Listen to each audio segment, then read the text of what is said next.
The 2000s Finals MVPs. Now, these were tougher to rank than the 2010s, and the main reason why is because so many of them were so freaking good. Like, seriously, I'm pretty sure 5 of these are going to be F tier. Like, off the top of my head, I think 5 of these are going to be in the, I said F tier, in the S tier, not the F tier. We don't even have a D tier because none of these were even that bad. But getting right into it, alright, you'll see what is in the top. If you know anything about this decade, you probably know the finals that are going to be in the top.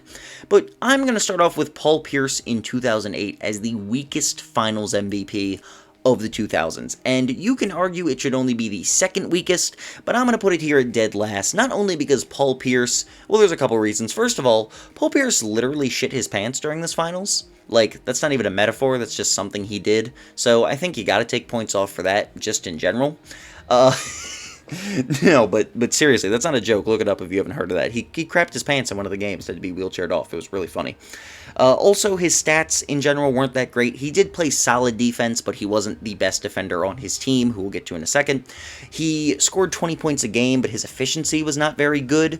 And I think you could have very easily given this Finals MVP to either Ray Allen, who was far more efficient, or Kevin Garnett, who gave you very similar stats while being a much better defensive player. And it's not that Pierce played bad defense, but this was Defensive Player of the Year Kevin Garnett, and it showed. He utterly locked down Pau Gasol, held that dude to only like 14 or 15 points a game in this series. It's a big reason that the Celtics were able to beat the Lakers. It's because Kevin Garnett locked down their second All-Star and kept him putting up role player numbers.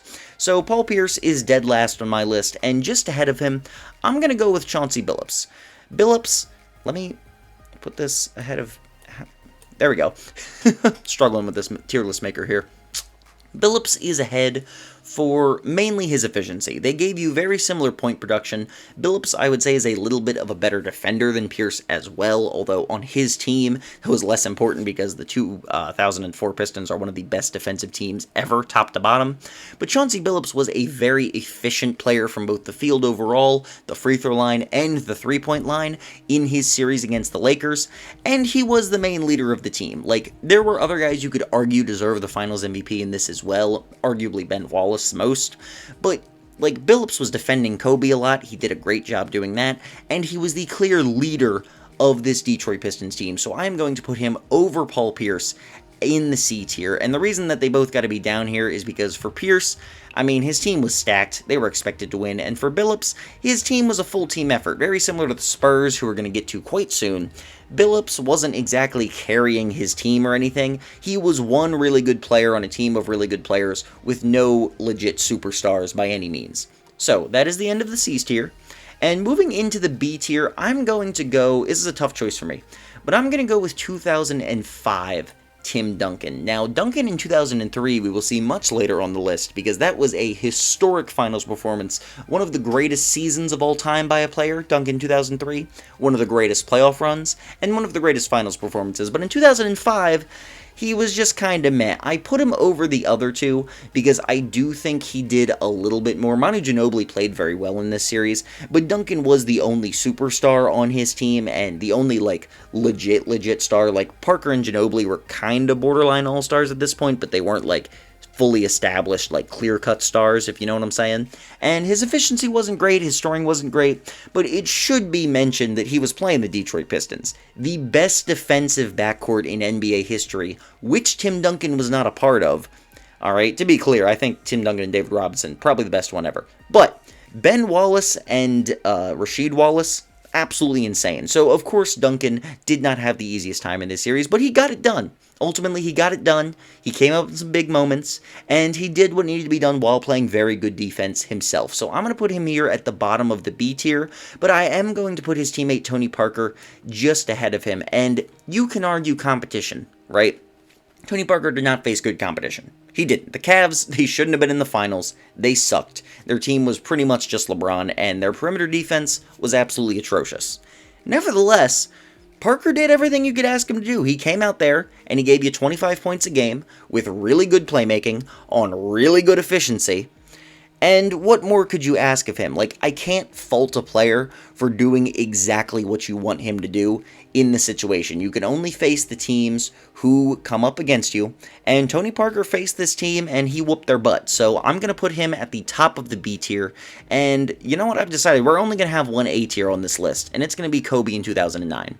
32 points, about 7 assists, quite a few rebounds. He wasn't very efficient in this series, but he was dominant. He was scoring like crazy. Despite him not being super efficient, the Magic still very much could not stop him. He tore this team apart. You could see it. He absolutely, if you watch replays of this series, he completely stole the life out of this team in certain moments with the crazy shots that he was hitting, the crazy scoring numbers that he was putting up. And so I did not think it was fair to rank him below or on the same tier as any of those who I ranked beneath him, but at the same time, I don't think I can justify putting any of the 5 remaining championship finals MVPs in the same tier as Kobe's 2009 performance. So I am going to rank all 5 of these as S tier, and this is a really difficult choice because I went through in my head several different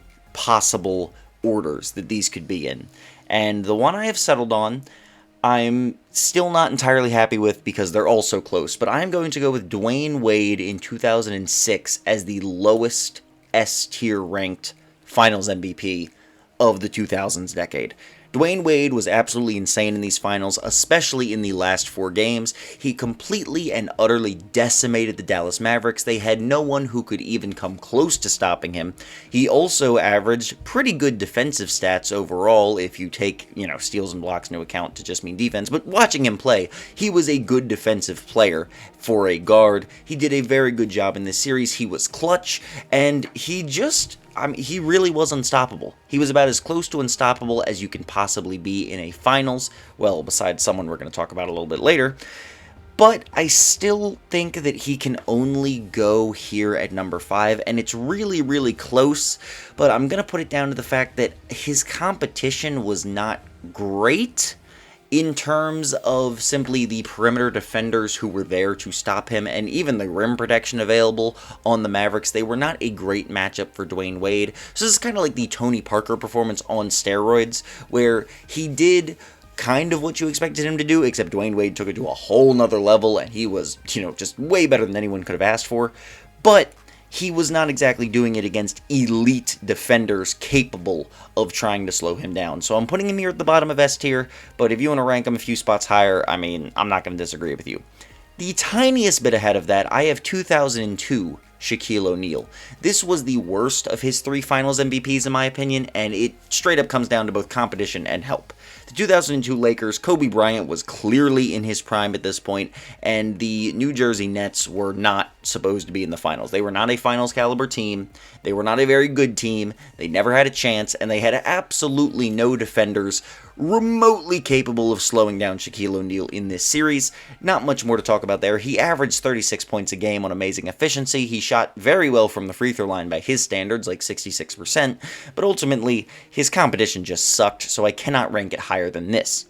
Next up, at number 3, I'm going to go with 2001 Shaquille O'Neal, and technically he did have worse stats than in 2002, only 33 points on slightly worse efficiency, but the difference with this is that Shaquille O'Neal was facing Defensive Player of the Year Dikembe Mutombo.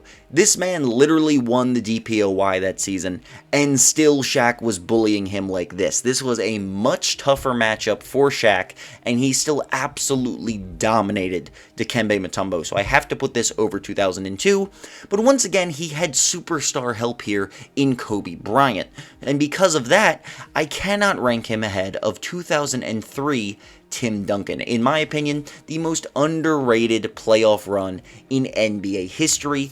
Duncan was carrying scrubs. He was carrying straight up scrubs. I've talked about this finals a bunch of times before. I'm not going to go over it for too long here, but just note this man was the lone superstar on a team where half of the starting 5 were not starting caliber players. The entire team was not good during this playoff run. David Robinson was very old. Tony Parker and Manu Ginobili were very young, were not close to all-star all-star caliber players whatsoever. This was a straight-up Duncan carry job, and in the series, he dominated. His stats were something along the lines of 24 points, 17 rebounds, 5 assists, and 5 blocks. He had an unofficial quadruple-double in the final game of the series. They didn't count it because they gave 2 of his blocks to David Robinson, but if you rewatch it, Tim Duncan had a quadruple-double in the final game of the series. That is absolutely insane. Absolutely insane. A carry job on every level. It does not get the respect it deserves, just like Tim Duncan does not get the respect he deserves.